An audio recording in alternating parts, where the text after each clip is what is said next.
Aku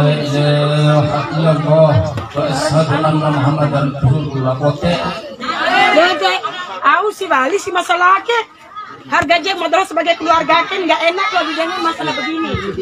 Nggak enak lah.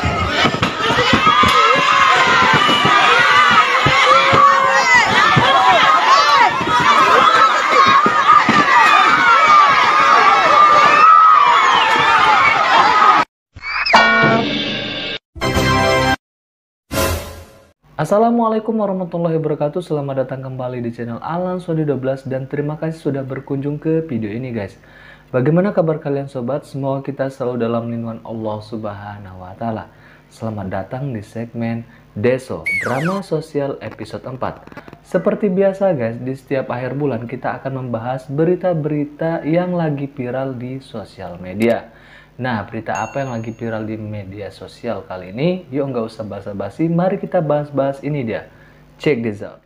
Drama sosial media yang pertama, mertua menendang calon menantunya. Sebuah video akad nikah viral beberapa waktu lalu di sosial media guys. Bagaimana tidak viral?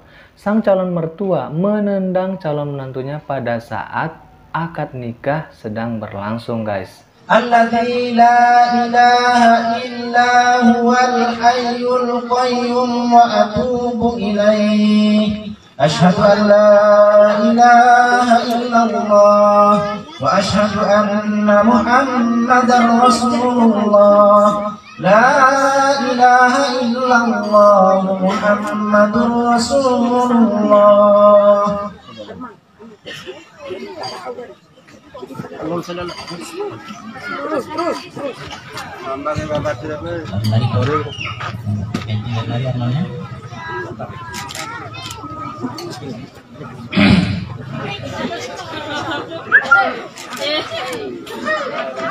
Bismillahirrahmanirrahim.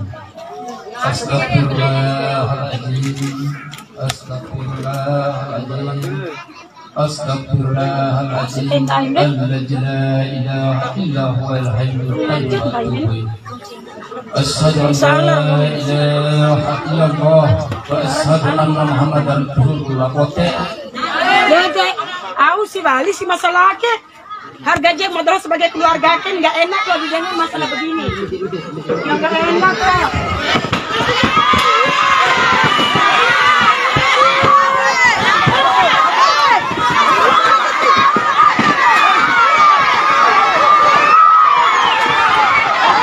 Dan peristiwa itu terjadi di Kelurahan Oimbo, Kecamatan Rasainai Timur, Kota Bima guys.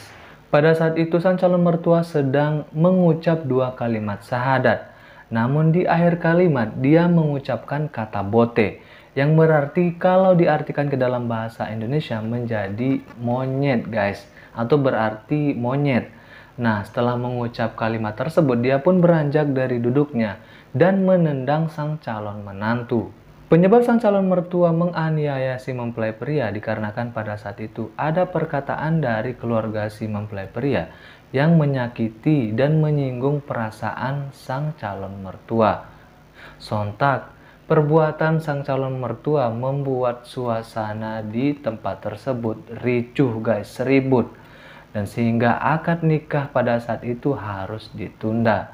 Beberapa saksi terlihat mencoba melerai keduanya guys, supaya tidak terjadi hal-hal yang tidak diinginkan. Si mempelai pria pun diamankan ke rumah RT setempat guys. Selain itu, ada fakta menarik di balik akad nikah tersebut guys. Sebenarnya, akad nikah yang dilangsungkan pada tanggal 14 Agustus 2021 tersebut rencananya dilakukan pada pukul 10 pagi. Namun, setelah ditunggu sampai jam 11 siang, keluarga si mempelai pria tidak kunjung datang guys. Sehingga keluarga si mempelai wanita ini mencoba menghubungi besannya. Dan setelah dihubungi, keluarga mempelai pria ini meminta supaya akad nikah ditunda. Mereka meminta supaya akad nikah dilakukan pada pukul 14.00 guys. Dan setelah kedua belah pihak sepakat bahwa akad nikah akan dilakukan pada pukul 14.00, keluarga mempelai wanita ini kembali pulang ke rumahnya untuk melaksanakan sholat zuhur guys. Dan setelah melakukan sholat zuhur, mereka pun kembali ke tempat acara. Namun setelah ditunggu sampai pukul 14.00, keluarga si mempelai pria tidak kunjung datang guys, sehingga membuat mereka menghubunginya kembali. Dan setelah dihubungi kembali, ternyata respon keluarga si mempelai pria ini tidak diduga guys. Mereka kembali meminta supaya akad nikah tersebut ditunda dan dilaksanakan pada pukul 16.30. Ya mungkin hal inilah yang membuat keluarga si mempelai wanita geram, marah, emosi ya guys. Karena keluarga si mempelai pria ini tidak konsisten. Dan prosesi akad nikah tersebut kembali dilakukan setelah kedua belah pihak sudah ditenangkan guys. Akan tetapi acara akad nikah tersebut dipindahkan ke tempat lain, yaitu ke masjid terdekat.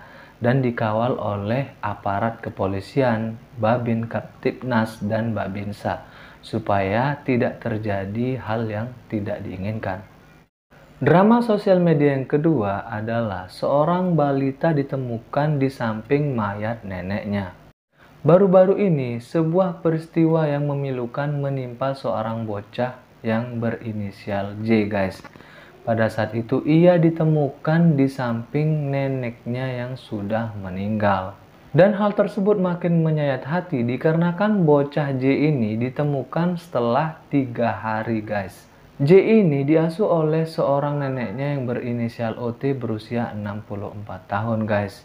Kematian sang nenek diketahui setelah 3 hari kematiannya guys, dikarenakan tercium bau menyengat dari dalam rumah sang nenek. Menurut tetangga korban yang bernama Tika, 4 hari sebelumnya sang nenek masih terlihat keluar rumah untuk mengambil orderan makanannya guys. Biasanya nenek OT ini mengorder makanan via ojek online guys. Nah, setiap harinya ia keluar rumah untuk mengambil pesanan makanannya tersebut.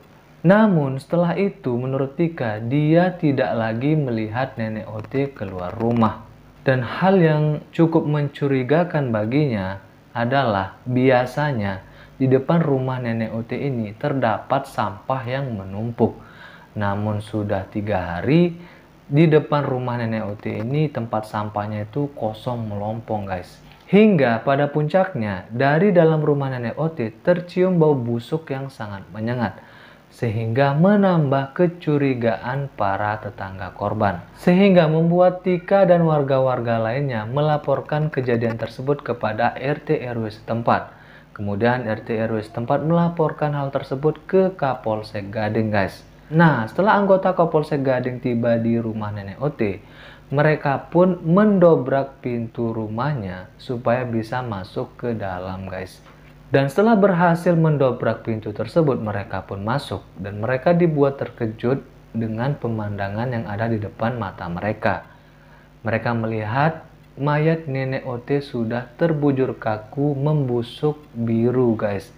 Dan balita J ditemukan tidak jauh dari mayat neneknya. Dan kondisi balita J pada saat itu sangat menyayat hati, di mana pada saat itu dia tidak mengenakan busana dan terlihat ada kotoran yang menempel di tubuhnya. Sehingga warga berinisiatif untuk membersihkan, memandikan balita J. Menurut penuturannya, Tika juga sering mendengar tangisan dari J guys. Namun menurut Tika, seorang bocah menangis itu adalah hal yang biasa guys.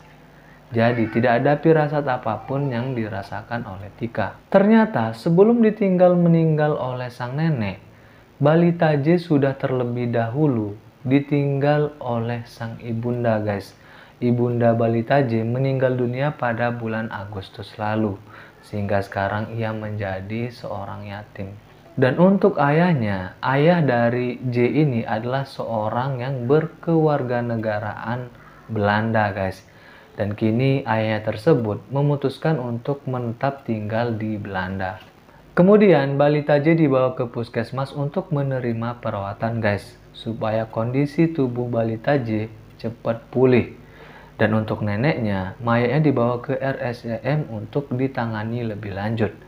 Kita doakan semoga J bisa sembuh, pulih dan normal kembali. Nah, itu dia guys berita-berita yang sedang viral di sosial media pada saat ini. Semoga kita bisa mengambil pelajaran dari kejadian-kejadian tersebut.